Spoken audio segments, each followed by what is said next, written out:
wabarakatuh. Salam Pramuka. Oke, pada kesempatan kali ini saya akan menjelaskan tentang materi bagaimana mengadakan sebuah perkemahan. Tahun ajaran baru sudah bisa melaksanakan kegiatan ekstrakurikuler pramuka dan setiap sekolah itu bisa mengadakan tamu ambalan. Nah, untuk itu mungkin video ini bisa bermanfaat bagaimana kita mengadakan sebuah perkemahan. Ada banyak orang yang beranggapan mengadakan perkemahan itu mudah. Asalkan kita punya uang, itu kita bisa berkemah. Akan tetapi mengadakan sebuah perkemahan ada beberapa hal yang harus diperhatikan. Nah, di sini saya akan membagikan atau menjelaskan beberapa poin bagaimana melaksanakan suatu perkemahan.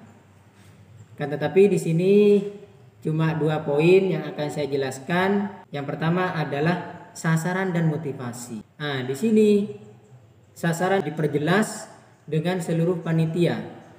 Sehingga sasaran kita mengadakan kemah itu untuk apa, mengadakan kemah itu berapa, sehingga biaya yang dibutuhkan dalam sebuah perkemahan itu bisa ketahuan. Itu poin pertama, yaitu sasaran. Terus poin yang kedua adalah planning. Apa itu planning? Perencanaan. Ya, perencanaan, planning. Kita harus bisa melaksanakan atau kita bisa merencanakan dengan sematang mungkin. Apalagi kita mengadakan perkemahan di alam bebas, di luar sekolah, ya, di luar sekolah. Terus pesertanya itu banyak, ada beberapa hal yang harus diperhatikan. Nah, poin yang kedua ini yaitu tentang planning, perencanaan. Sebelum kita mengadakan sebuah perkemahan, ada 2 hal dalam planning ini yang akan saya jelaskan. Yang pertama adalah kita harus mengadakan survei lapangan, survei tempat. Nah, itu poin pertama dalam perencanaan. Mengapa kita butuh melaksanakan survei lapangan? Mengapa kita butuh itu? Yang pertama adalah medan perkemahan, ya, medan perkemahan. Ketika kita mengadakan survei tempat perkemahan, yang harus diperhatikan adalah medan perkemahan. Ya, kita harus tahu tempatnya di mana. Lebar bumi perkemahan itu kita harus tahu. Letak, sehingga ketika kita mengadakan survei kita bisa menentukan letak antara peserta putra dan peserta putri, itu kita tahu. Itu medan perkemahan. Terus di situ ada juga dalam medan perkemahan jauh tidak kita dalam mengadakan MCK seperti tempat kamar mandi dan lain-lain. Yang kedua adalah gangguan ketika kita mengadakan perkemahan. Ya, ketika kita mengadakan perkemahan, gangguan apa saja di situ? Seperti binatang buas, mungkin kalau kita mengadakan perkemahan di alam bebas, atau gangguan dari orang-orang jahat. Nah, kita harus tahu. Kita harus tanya-tanya di situ. Kita mengadakan survei, kita butuh informasi itu sebelum kita terjun mengadakan perkemahan. Terus yang ketiga dalam survei sebelum mengadakan perkemahan yaitu kepemilikan tempat yang akan kita gunakan untuk perkemahan. Ini sangat penting sekali, kepemilikan tempat ini. Di situ kita bisa mengadakan perizinan. Punya siapa tanah ini, punya siapa lokasi ini, kita harus butuh perizinan. Nah, perizinan itu bisa, yang pertama bisa ke kepala desa. Nah, kita ketika melaksanakan perkemahan, kita harus izin ke kepala desa setempat. Kalau kita mau mengadakan perkemahan dari tanggal ini sampai tanggal berapa, kita harus izin dulu. Kemudian kepemilikan tempat. Nah, di situ kepemilikan tempat, siapa yang punya, kita minta izin dulu. Apakah boleh atau tidak? Nah, itu penting dalam sebuah perkemahan. Apa yang terjadi ketika kita tidak minta izin? Kita berangkat, terus nyampe ke tempat, tahu-tahu tempatnya tidak dikasih sama pemiliknya. Nah, itu itu yang dibutuhkan kita mengadakan survei lapangan. Ya, kita mengadakan survei lapangan untuk mengetahui sejauh mana persiapan kita dalam perencanaan sebuah perkemahan. Terus selanjutnya, apakah dalam perkemahan itu, dalam tempat perkemahan itu lokasinya jauh dari pasar, baik pasar tradisional atau pasar di daerah setempat atau warung, toko-toko terdekat. Kita harus tahu, kita harus tanya ke warga, Pak, Bu, gimana? Di mana di sini tempatnya warung? Di mana di sini tempat toko untuk berbelanja? Karena itu sebagai sarana kelengkapan dari perkemahan. Itu penting sekali.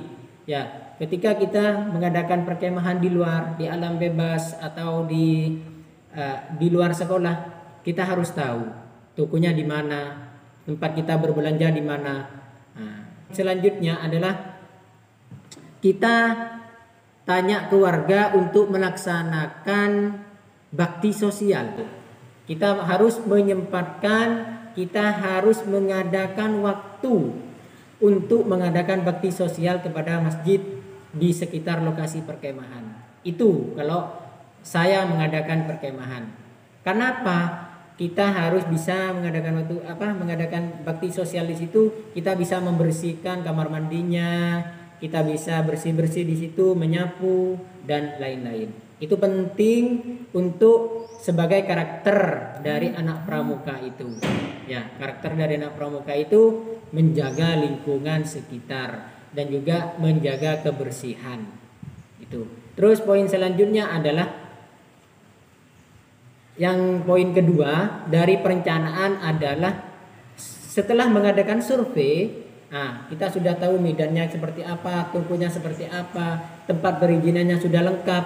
Yang kedua adalah poin yang kedua dalam perencanaan itu adalah apa yang harus kita persiapkan. Ketika kita sudah melaksanakan survei lapangan, kita sudah tahu tempatnya, perizinannya sudah. Hal yang harus diperhatikan adalah anggaran dana. Ya, anggaran dana itu penting karena bisa mengatur seberapa banyak kita membutuhkan dalam sebuah perkemahan.